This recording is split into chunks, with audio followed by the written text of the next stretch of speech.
અમે આ બોમ્બે તરફ જતી બિહારની ટ્રેન છે. એની અંદરથી અમને CWC ઇન્દોરથી ફોન આવેલો અને અમારા ડી સ્ટાફ અને PSIના માણસોને અમે સૂચના કરેલી. એમાં બાળકોની તસ્કરી કરવામાં આવે છે એવું પ્રાથમિક તો હકીકત હતી. અત્યારે અમે તમામ બાળકોને રેસ્ક્યુ કર્યા છે. ટોટલ 41 બાળકો છે, જેમાં 16 બાળકો છે એ માઇનોર છે અને તમામ સુરત જવાનું કહે છે. અમુક જે બાળકો છે એમને એના બોમ્બેની અંદર એમના કોઈ સગાવાલા મજદૂરી કરે છે, એમ્બ્રોઇડરીનું એનું કામ.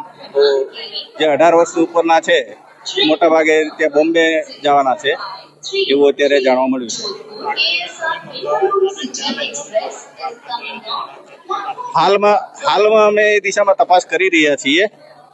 જે 16 બાળકો છે એ માઇનોર છે, તો એમને CWCની ટીમ અને જે અમારા બાળ રિમાન્ડ હોમના અધિકારી હાજર છે એમને અમે લિસ્ટ બનાવી અને સોંપીશું. આગળનું જો તપાસમાં કંઈ ગુનાહિત જણાઈ આવશે તો બાળ તસ્કરી અથવા તો જે કંઈ કલમો હશે એ મુજબ ગુનો દાખલ કરી આગળની કાર્યવાહી કરવામાં આવશે.